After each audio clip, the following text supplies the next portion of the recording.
En 1967 algo inesperado le ocurrió a Hamilton Gregory, un joven norteamericano que había sido reclutado para servir en la guerra de Vietnam.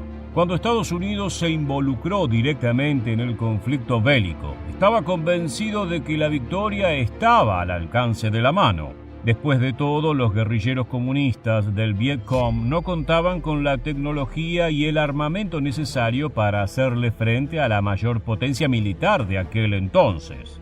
Sin embargo, los cálculos del gobierno norteamericano resultaron estar errados y la guerra se extendió durante años. Cada vez se requerían más soldados para el frente de batalla y Hamilton Gregory fue uno de los tantos desafortunados reclutados por la fuerza.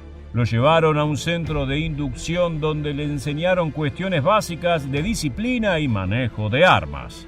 Un día, en medio de su entrenamiento, se cruzó con un sargento que estaba solicitando la ayuda de un estudiante universitario. Gregory, que había cursado estudios superiores, se ofreció a auxiliarlo. El sargento dijo que necesitaba que cuidara a un recluta que no sabía leer ni escribir y que tenía el coeficiente intelectual de un niño de 8 años. Sus palabras fueron categóricas. Asegúrate de que no se pierda. Es uno de los idiotas de McNamara. No te muevas de tu pantalla, porque en los próximos minutos te contaremos todo sobre los soldados de baja inteligencia que Estados Unidos utilizó como conejillos de indias en Vietnam. ¿Estás listo? Pues entonces, prepárate para viajar en el tiempo. Hacia octubre de 1966, el reclutamiento de tropas para Vietnam entre la población estadounidense llevaba 15 meses de incremento consecutivo.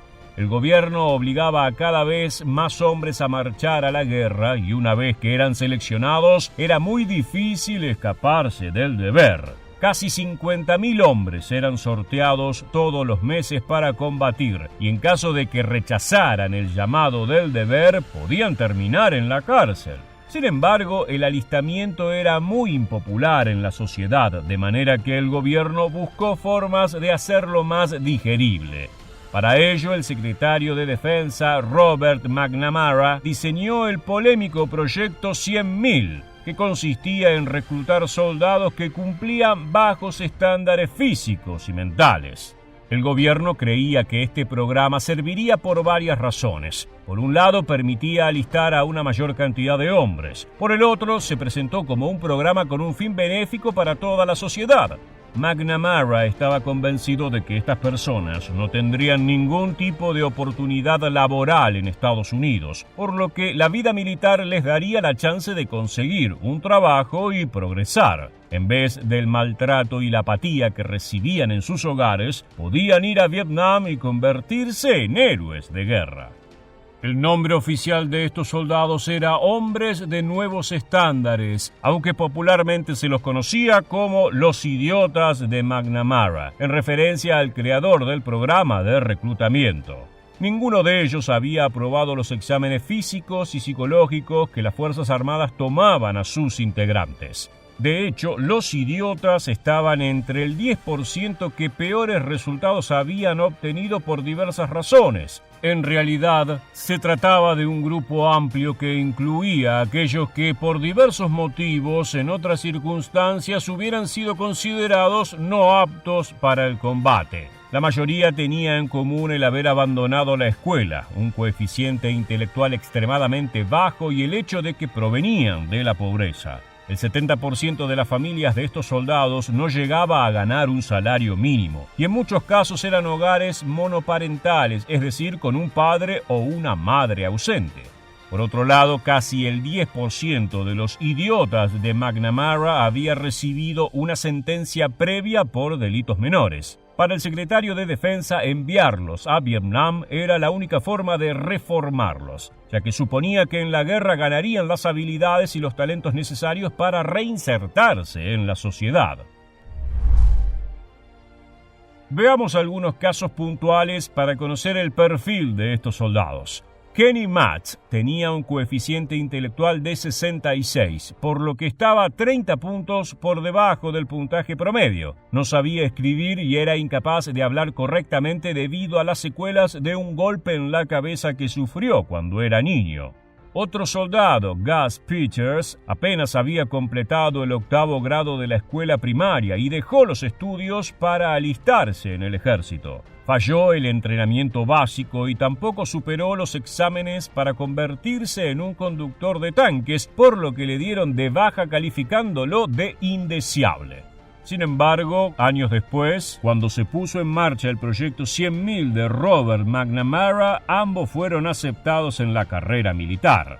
Al principio del video te contábamos la historia de Hamilton Gregory, a quien le asignaron la tarea de cuidar a uno de estos soldados. Gregory recuerda que sus deberes eran similares a los de una niñera. Tenía que hacerle la cama, atarle los cordones y ayudarlo a caminar, ya que no diferenciaba entre la derecha y la izquierda. Cuando los oficiales le gritaban, se aterrorizaba y demostró ser completamente inepto en el campo de tiro. Era tan peligroso con un fusil en las manos que finalmente lo enviaron a ser guardia en la cocina del campamento de manera permanente.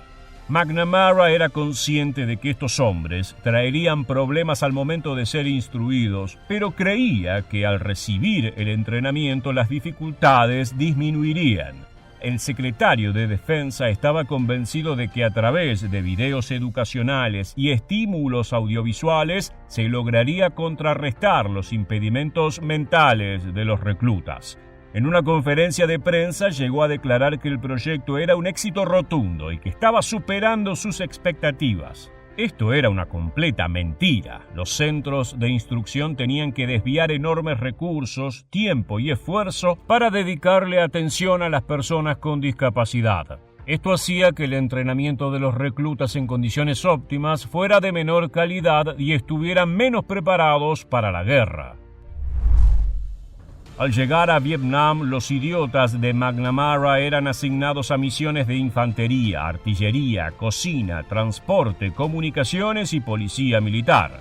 Alrededor de la mitad de los hombres de nuevos estándares recibieron instrucción de combate y sabían manejar armas, pero al momento de entrar en acción quedó claro que no tenían las capacidades necesarias para luchar. Eran un peligro para sí mismos y para sus compañeros, ya que no podían hacer maniobras básicas como recargar el fusil, proporcionar fuego de cobertura o avanzar de acuerdo a las órdenes del oficial. En el mejor de los casos, su impericia alertaba a los guerrilleros del Vietcong de la presencia de soldados norteamericanos en la zona, aunque podían llegar al grado de dispararle por error a uno de sus propios camaradas. A lo largo de la guerra de Vietnam, 354.000 personas con discapacidad sirvieron en las Fuerzas Armadas estadounidenses en distintas tareas. De ese total, unos 5.500 perecieron en el campo de batalla, unos 20.000 fueron heridos y un número desconocido, aunque elevado, terminó por desertar del ejército. Así, el porcentaje de bajas para este grupo se encontró muy por encima del que presentaba el resto de la tropa. El proyecto 100.000 fue duramente criticado por la población norteamericana, que lo vio como un intento para librarse de las personas con discapacidad y utilizarlos como carne de cañón en Vietnam. El objetivo del secretario de Defensa, ayudar a estos hombres a reinsertarse en la sociedad tras volver de la guerra, falló por completo.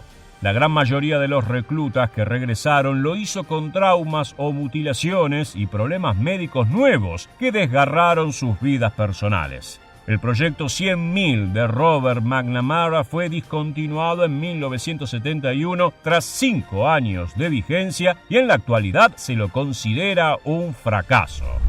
Llegamos al final del video y queremos preguntarte: ¿crees que reclutar personas con discapacidad fue una buena idea? Déjanos tu respuesta en la bandeja de comentarios aquí debajo y no olvides suscribirte a nuestro canal para conocer muchos más sucesos militares que dejaron su huella en la historia.